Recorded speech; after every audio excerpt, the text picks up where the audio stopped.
आज मी तुम्हाला गरुड पुराणमधील काही रहस्य सांगणार आहे आणि जी माहिती तुम्हाला अजिबात नसेल, तुम्हाला ही माहिती कोणीही देणार नाही, ही माहिती मी आज तुमच्याशी शेअर करणार आहे. तर सर्वात अगोदर श्री स्वामी समर्थ मंडळी, पॉझिटिव्ह थिंकिंग या चॅनलवर तुम्हा सर्वांचं मनापासून खूप खूप स्वागत आहे. जर तुम्ही अजूनही चॅनलला सबस्क्राईब केलं नसेल किंवा चॅनलवर नवीन असाल तर आत्ताच चॅनलला सबस्क्राईब करा, कारण योग्य माहिती योग्य वेळी आणि योग्य पद्धतीने या ठिकाणी तुम्हाला सांगण्यात येते, जी तुम्हाला खूप फायदेमंदसुद्धा ठरू शकते.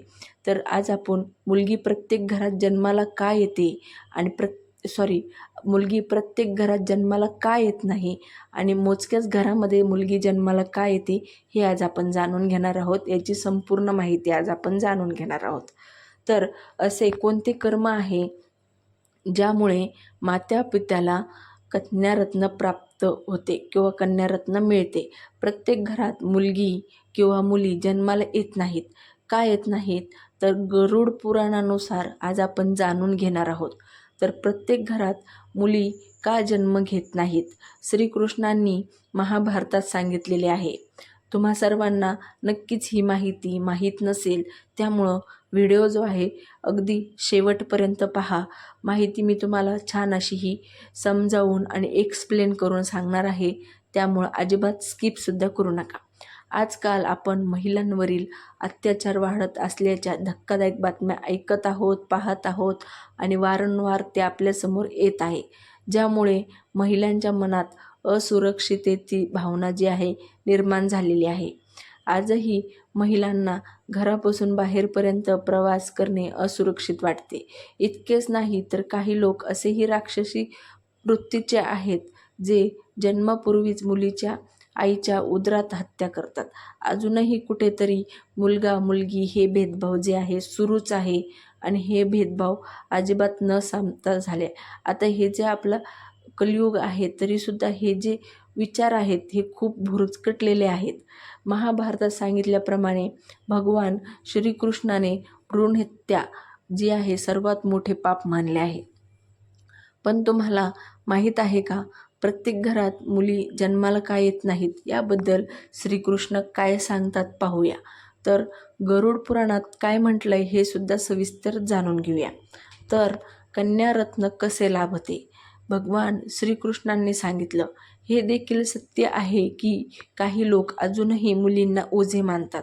जसं की मी सांगितलं, अजूनही बरेचसे जे जण आहेत ते खूपच जुन्या विचाराने अगदी भुरसटलेल्या विचाराचे जे आहेत जगत आहेत. तर हिंदू धर्मात म्हणजे आपल्या हिंदू धर्मात प्राचीन काळांपासून मुलीचा समान अधिकार दिलेले आहेत. मुलींना जे आहे समान अधिकार हे प्राचीन काळापासून आणि आपल्या हिंदू धर्मामध्ये आहेत. पण ज्ञानाअभावी काही लोक मुलींना ओझे म्हणून पाहतात. पण त्यांना कदाचित माहीत नसेल, हिंदू धर्मात मुलींना लक्ष्मीचे रूप किंवा आजही हिंदू लोक नवरात्रीमध्ये मुलींची पूजा करतात. कारण नवरात्रीमध्ये जेव्हा अष्टमी असते तेव्हा ही कन्यापूजन होते आणि तेव्हा मुलींची पूजा केली जाते. कन्यारत्न उगाचच मिळत नाही. कन्यारत्न मिळायला खूप मोठे भाग्य लागतात. याचे कारण भगवान श्रीकृष्णाने सविस्तरपणे सांगितलेले आहे, हे जाणून घेऊया. तर गरुड पुराणात काय म्हटलंय?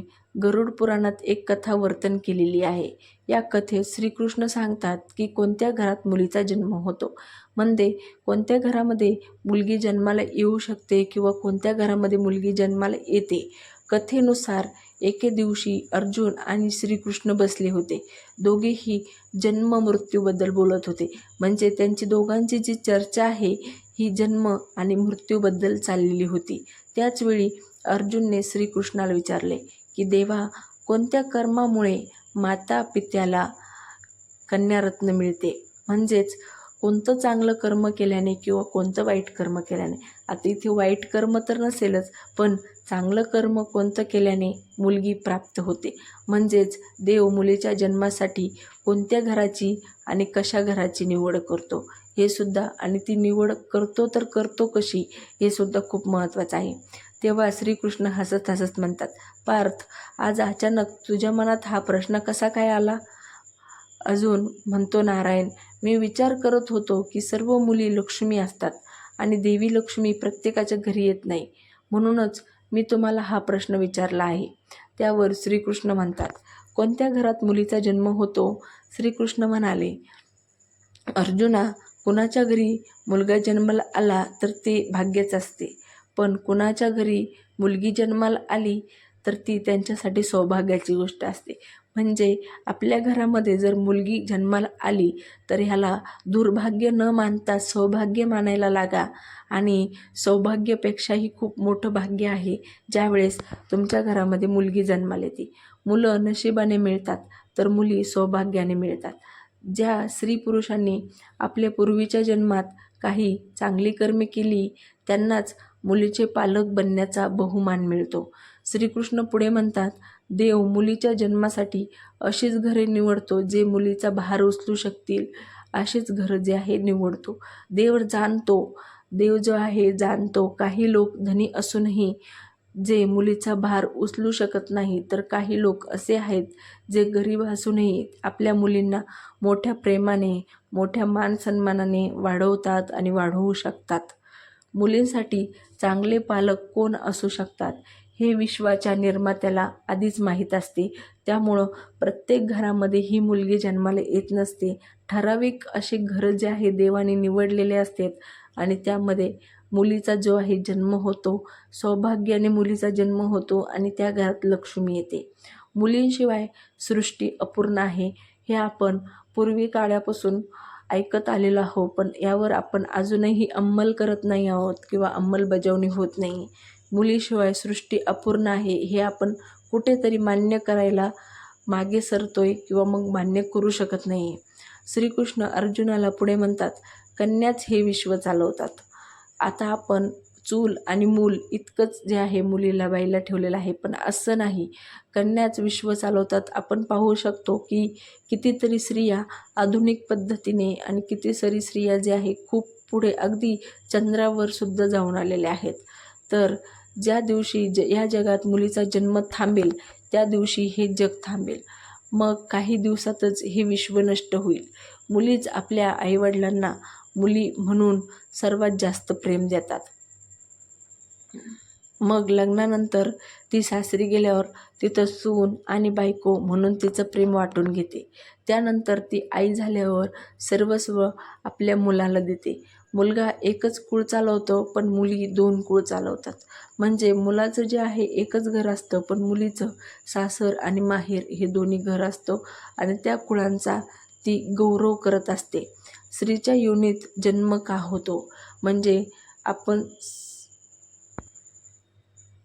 आपण स्त्रीच्या रूपात जो आहे जन्म का घेतो?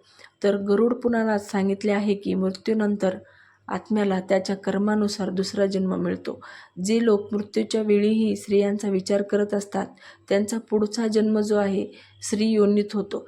एवढेच नाही तर एखाद्या पुरुषाने आपली मानवी जीवनात स्त्रियांचा छळ केला किंवा इतरही काही त्रास दिला असेल तर तो पुढच्या जन्मीही स्त्री म्हणून जन्माला येतो, जेणेकरून तोही ह्या यातना भोगवू शकेल किंवा मग काहीतरी वैशिष्ट्य असेल हे मी तुम्हाला पुढच्या भागामध्ये नक्की सांगेल. जर तुम्हाला संपूर्ण माहिती आवडली असेल तर लाईक करा आणि चॅनलला सबस्क्राईबसुद्धा करा. भेटूया परत अशाच एक विशिष्ट माहितीसोबत आणि दुसरा भाग घेऊन. तोपर्यंत श्री स्वामी समर्थ मंडळी आणि चॅनलला सबस्क्राईब नक्कीच करा. अशा नवनवीन माहिती मी तुमच्यासाठी घेऊन येत राहणार आहे.